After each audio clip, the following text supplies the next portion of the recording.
See that thing blinking? That's a lot of risks chasing dreams, it got my nerves shot. A lot of rifts came between, I'm on my third shot. Sitting trying to push through. Tell me what it took you. Tell me about the price you paid. Tell me about the life you made. Tell me I can do it.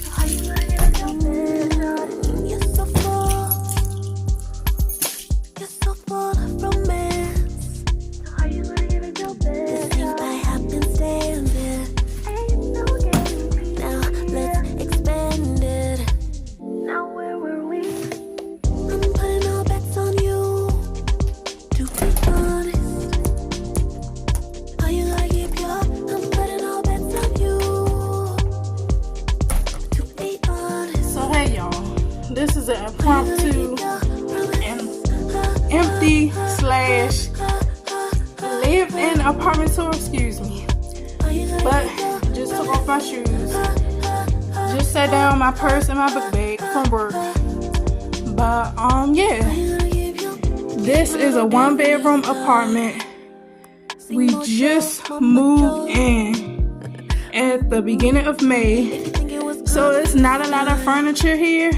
It's not a lot of furniture in here because I threw all the old stuff away. It was definitely, once I moved into this apartment, it was definitely time for a new beginning. That's outlaw slash office.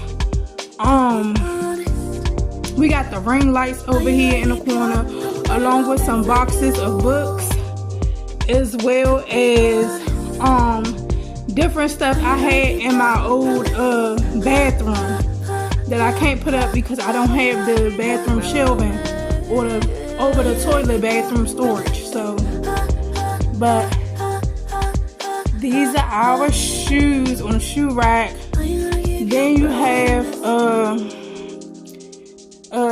Crystal Alkaline Doula's teas. I have a lot of her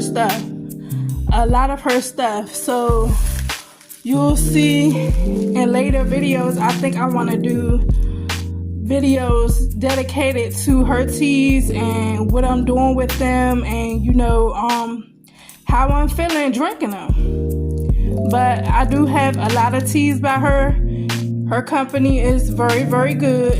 The teas are very, very excellent. They last.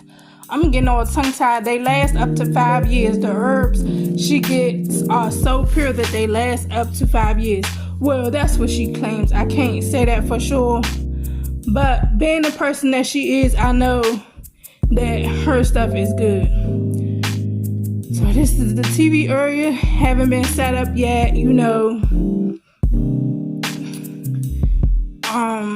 But this is my husband's mother's urn. He hasn't unpacked her things yet because he really doesn't feel like we're going to be here too long. So that's why her stuff is unpacked.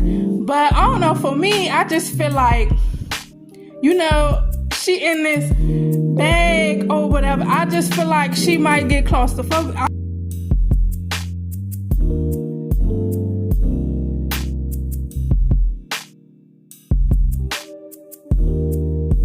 So here is my kitchen, and my husband actually cleaned up yesterday before he went to work. He's working now and stuff like that or whatever. But oh, and this right here, these are cherry seeds that he's saving because he really, really wants a garden. He really, really wants a garden. So he is saving those just because we do have a balcony, and I'm going to show y'all that in a minute. But this is the kitchen. It's a nice little spacious kitchen, and it looks out with this little cutout. It looks out into the living room. So I'm still unsure about whether we're going to get furniture or not. So we'll see. And then these cleaning products have been sitting here for like a week or so because I'm waiting for maintenance to actually come and do away with. And we have the pantry where we store our pots and pans because we needed the additional storage.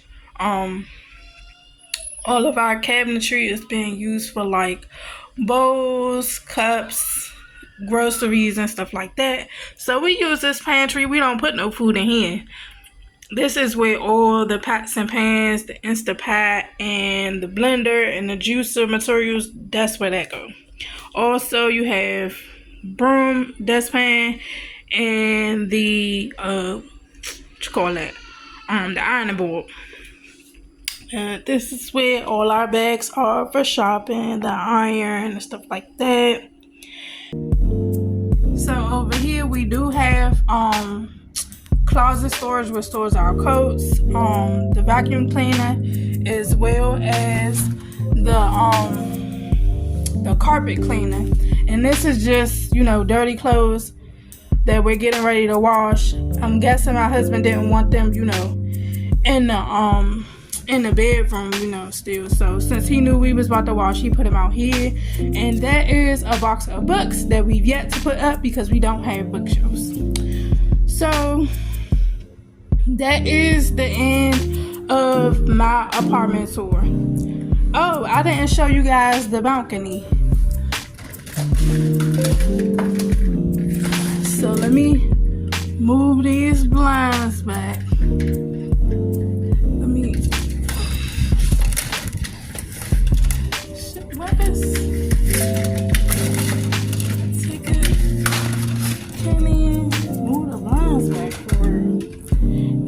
Our balcony. I don't know why he didn't never put up that privacy screen. I'm gonna get after him about that. A man that cleans never put up that privacy screen, but this is our balcony. And that's my love I might language. scrape that grass, Acts of service, and you know, when I get home, everything is clean. I'm gonna get out there and do. My husband does but that. He got shoes and stuff on the balcony. It just brightened my day yesterday coming in here and saying that everything was vacuumed, cleaned, and all I had to do was go take a shower and relax. Yeah, so this is, oh shoot, I hope I didn't break nothing. But back to me.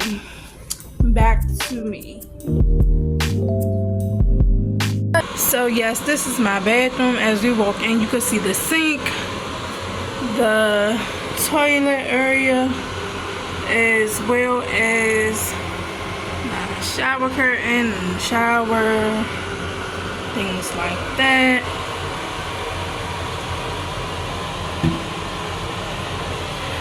But you know, this is the first one, and I wanted to decorate it a little bit more here, but as I said in one of my previous slides, that my husband doesn't feel like we'll be staying here for that long, so it's a little sneak peek of the bedroom. But yes, that's my completed apartment tour, and I hope you guys enjoyed.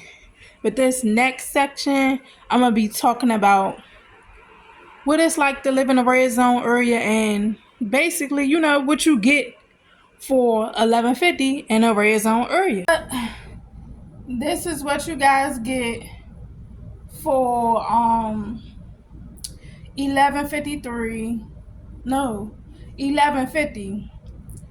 in a red zone area in Washington, D.C. And if you guys do not know, a red zone area is an area where there's a lot of crime, as well as those I'm not gonna say less fortunate, I'm just gonna say those that can afford what they can afford.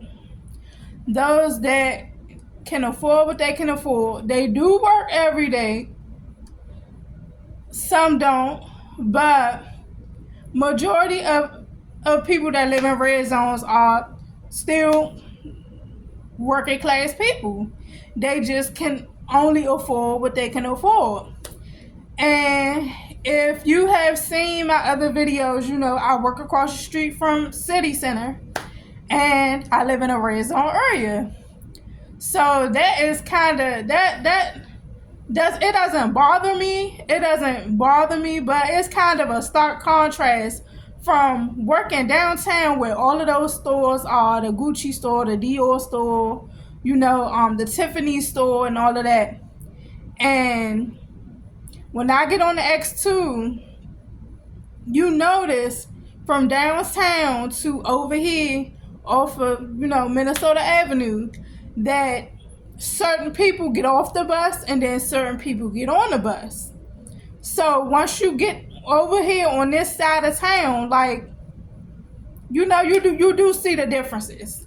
And as I pointed out to y'all, you know, earlier in the video or whatever, if you do got one of them police things at the corner of your block or whatever, or, you know, on your block or whatever, or in somebody's yard or whatever, like, that's a sign that you're in a red zone area.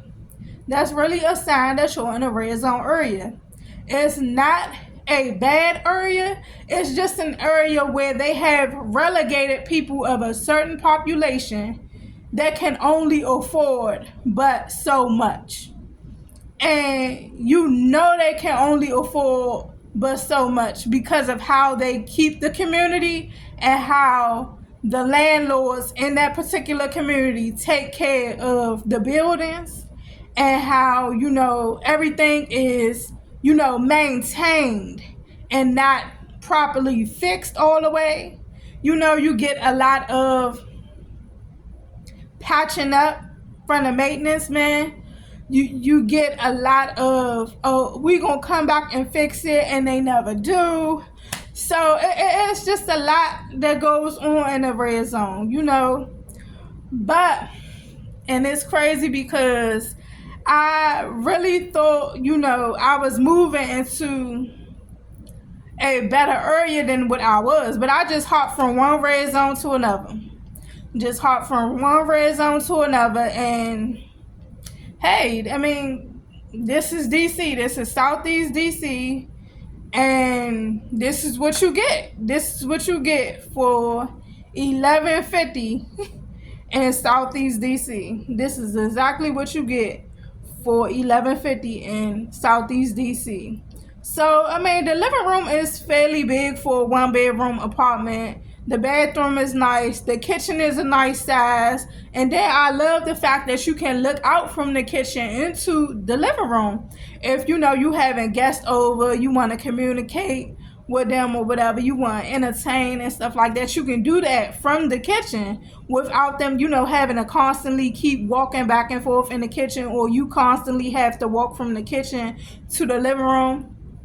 So, I mean, this is a nice, you know, a nice apartment. I mean, it's on a, I would say, semi-quiet block, because it ain't always all quiet or whatever. But yeah, I mean,